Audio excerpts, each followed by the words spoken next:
We haven't talked about the Diddy trial in quite some time because there just wasn't much news to share. But now we do have a big update because jury selection is now beginning. Diddy did something very risky, and he decided not to take a last minute plea deal. And some are alluding to that this could mean that Diddy may be willing to talk. What do you think? Let's get into this clip here from ABC News. Again, he did not take the plea deal. Major developments tonight involving the case against Sean Diddy Combs, what he decided in court today, and what this now means, the move coming just 4 days before his trial is set to begin. Here's Aaron Katersky. Tonight, Sean Combs makes it official. He's rejecting the government's offer to plead guilty and spare himself the possibility of a prolonged term in prison. When asked if he turned down the offer, Combs answered, "Yes, I do, Your Honor," as he stood in a baggy beige jail uniform. Terms were not disclosed, but prosecutors did say a plea could result in a shorter sentence for Combs than if he's convicted. So the plea deal would have given him a shorter sentence, and he's willing to take the risk of possibly having life in jail. I don't know if you guys know this, but he's actually facing the possibility of life. And we're not talking about 20 years. He's facing the possibility of life in prison. And he was offered a plea deal and he rejected it. And this is why some believe that he might be willing to talk. Oh boy.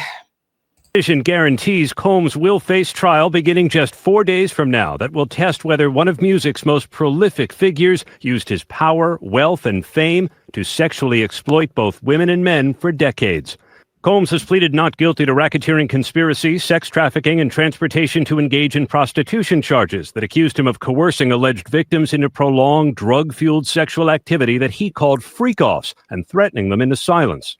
At trial, Combs will ditch the jail garb and wear ordinary clothes, as his lawyers argue the evidence shows consenting adults being intimate in their own way. Jury selection begins Monday. David, prospective jurors have already started answering written questions. If Combs is convicted, he faces what could amount to a life sentence. David, Aaron.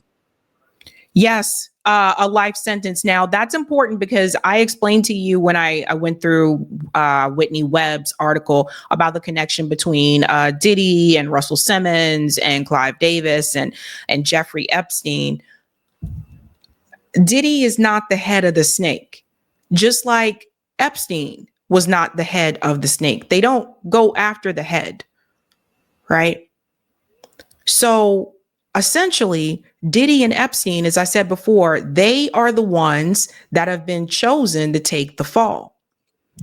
Diddy is continuing to say that these acts that he participated in were consensual. We don't know. We do know we saw the videotape from Cassie of him kicking Cassie when she was on the ground. We do know that we saw that.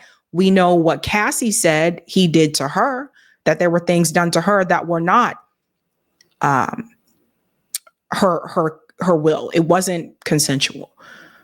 Now, the fact that he rejected that plea deal is really, really giving people pause, because it almost feels like he is willing to, he believes very, very much so that he did not do anything that was not consensual, and that he's willing to run the risk of possibly getting a life sentence. And now that jury selection has begun, I want to show you guys this. I can't believe it, but it is happening. The jury selection is beginning. How long will this last? It says proceedings started Monday, May 5th, in front of a U.S. district judge. And this was at the Daniel Patrick Monahan Courthouse in Lower Manhattan. Choosing a panel of 12 jurors and 6 alternates is expected to take a week. The judge told jurors the trial itself could last around 8 weeks. That's actually short, in my opinion. I remember the OJ trial. Do you guys still remember the OJ trial? Like, I feel like that was pretty long.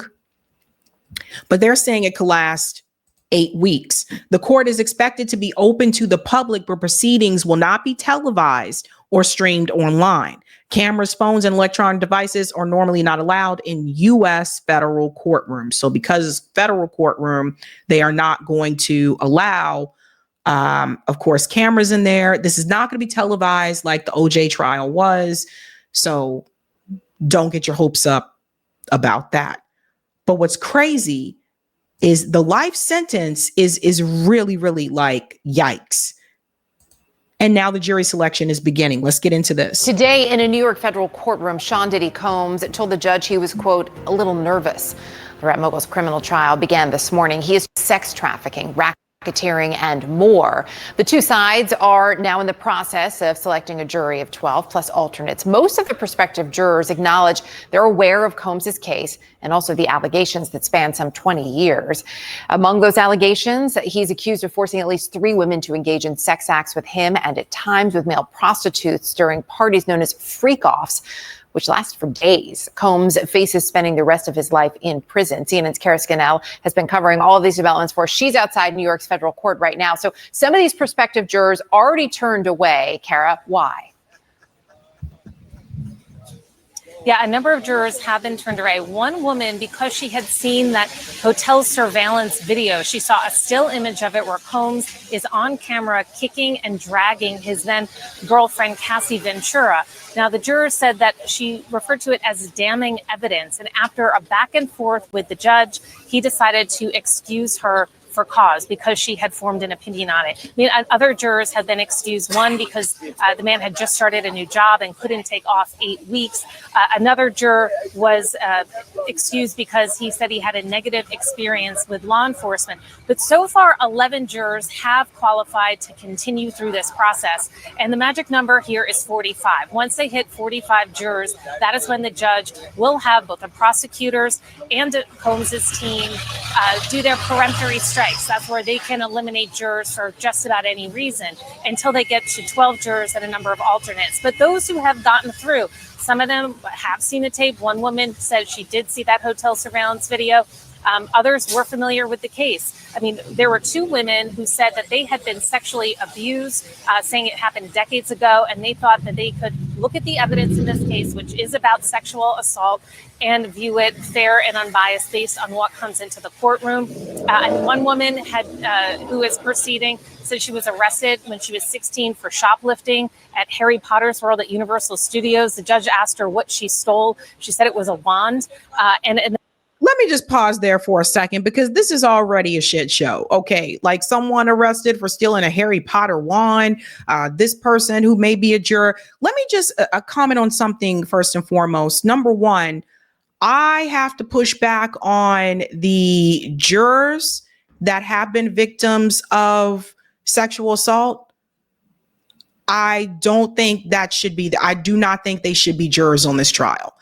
As much as they said that they believe that they'll be able to be, unbiased and just look at the evidence, I do not think that they should be jurors on this trial. That's just me. Don't know what's going on with the juror with the Harry Potter wand. That's just really weird. Kind of a little bit strange there. 2, the part about one juror said she saw the photo of Diddy, kicking Cassie or whatever. I thought everybody saw that. So are we to assume that none of these jurors saw that video or that photo? It was all over the internet. So I'm assuming everyone saw it. And so if they're looking for jury members that didn't see any of that, I think that's going to be kind of hard to find. That's just my take on that. But I definitely, the women who said that they have been victims of sexual assault, I do not think they should be jurors on this particular case. That is going to be, number one, especially triggering. But number 2, I don't believe I'm going to be unbiased. I just do not think this is the right case for them. Let's continue on here. And another juror who works for the Department of Corrections said that he pleaded guilty to a misdemeanor felony, and he is continuing in this case. So we're expected to continue as long as it takes to get to that 45 and to get through the strikes. The judge is hopeful that that could be concluded as soon as Wednesday, with opening statements in the case beginning next week and then the beginning of the evidence. So Combs has pleaded not guilty. He has said, his lawyers have said, that all of these allegations are the prosecutors trying to criminalize his sexual activity that they say was entirely consensual. Guys? All right, Karen. So that's what this case is going to come down to. Diddy's team says that his activities were consensual, and the other side is saying that's not the case. I would assume, since he refused to take the plea deal, that maybe he has evidence on his side. I don't know. Everyone continues to say there's all these tapes. Don't know. But the fact that he was not willing to take the plea deal and he's saying that his activity was consensual, that tells me either one or two things. Someone asked the question in the chat, do you think that he would name names? It's possible. He seems very confident. I don't know. We're going a little bit more here, and then I'm going to show you his first appearance here. He did appear in court. I appreciate it. Thank you. Brianna? All right, let's talk about this now with entertainment attorney and former litigator Lisa Bonner. First, Lisa, I just want to get your reaction to some of what we learned so far. The judge granting a defense request to dismiss a prospective juror because she called the hotel surveillance video damning. Maybe not surprising, but what do you think about this? Good afternoon, Brianna. It's absolutely not surprising because they want to get to a fair and impartial jury, and someone who has already formed an opinion, for example, is not going to be someone that the defense is going to want to move forward with, because you are supposed to listen to what the judge says in the four corners of the room. And so when you are walking in there with an already pre-approved idea of what you think is going to happen and what you think your opinion is going to be, it is hard to be able to say that that person is going to be swayed and can be fair and impartial. And we do have the jury questionnaire. One of the questions is, have you, a family member, or someone close to you been the victim of sexual assault, sexual harassment, or domestic violence? It's notable 2 women who said they'd been sexually assaulted in the past remain in the jury pool after being questioned. How could that impact things? And specifically how the defense may handle this? Well, that's one of the things that you would be looking for as a prosecutor, right? You would like someone who has experience with sexual violence. And that does not mean that you have a predisposed notion of what he did, but you are comfortable with graphic testimony, for example. You are comfortable watching videos and you have some experience. So it's not an ideal juror for the defense, but that is someone that the prosecution would want on their team. And that is not a reason to excuse the juror for cause. Well, she would know better than me. It's going to be interesting how that turns out. Now, he did appear in court, so I think you guys need to see this. Sean Diddy Combs appears for the first day of the trial. Check this out. Jury selection starting today in Sean Diddy Combs' federal trial. Prospective jurors are inside the courtroom now, along with Combs. Federal prosecutors allege he abused, threatened, and coerced women into prolonged, drug-fueled sexual orgies he called freak-offs, and then threatened them into silence. Diddy has denied the charges, but he's facing what could amount to a life sentence if convicted. Let's bring in ABC's Rena Roy outside that courthouse for more. Rena, what's the latest? Yeah, well, Diane, we know from our teams inside the criminal courthouse here behind us that jury selection is officially underway. And the key, of course, we've been saying it all morning, that the key is to find jurors that can actually be unbiased and fair when weighing the evidence against Sean Diddy Combs. We know that several hundred prospective jurors, they've already filled out a written questionnaire. And from there, the judge will be asking follow-up questions. And we know that those questions will include things like their feelings about law enforcement personnel, hip hop artists, and sexual assault victims that may prevent them from being partial. And they will also, of course, be asked about what exactly they know about this case. We know this case has been in the headlines for months. Most people know something about it. So, of course, they're going to be looking for somebody who can put what they know aside and really just focus on the facts of this trial here. And we know that they'll also be asked if they've gone through a traumatic event in the past that might make it difficult for them to hear some of the details from accusers on the stand. That's the part that I was alluding to. I think it could be triggering for some people. I see people asking about the plea deal. Unfortunately, the details of the plea deal wasn't released. So we don't know what they were asking him to accept or admit for that plea deal, but he rejected it.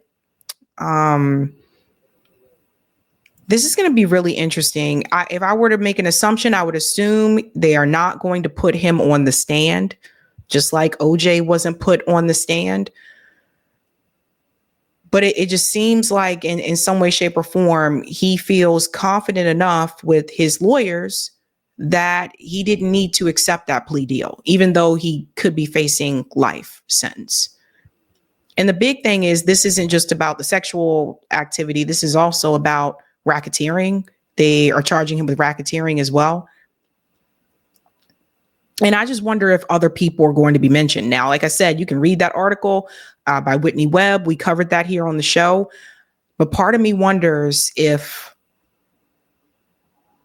what if this trial doesn't finish? What if someone gets to Diddy the same way someone got to, Epstein? Or do you think that might be too obvious, considering what happened to Epstein? Do you think it may be too obvious for that to happen again? But something's going to happen.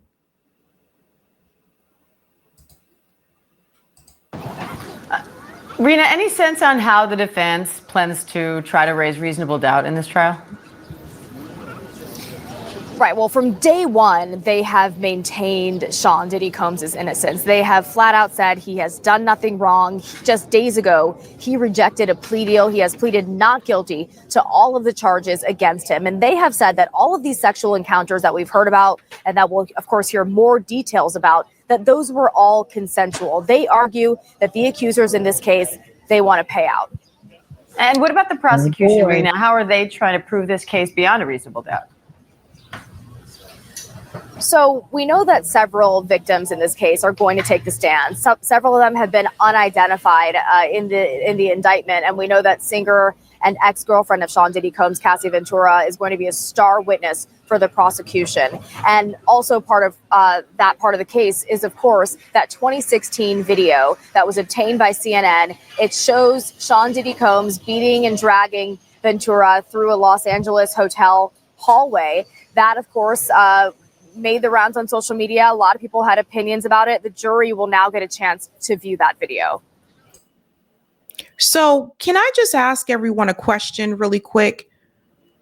Do you think it's a little bit strange that it was that one video from Cassie that really put things into motion for Diddy to even be facing a trial right now?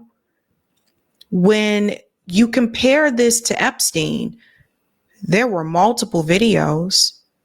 There were multiple videos at his Palm Beach residence way prior to his conviction, years before that. I mean, we talked about this with Virginia Giuffre.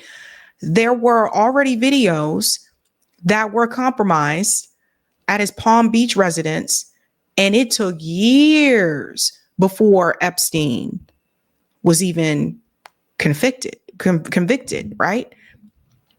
So it is interesting that Cassie coming forward and that one video really kicked all this off for Diddy. And it makes you wonder. We don't know if he's going to talk or not.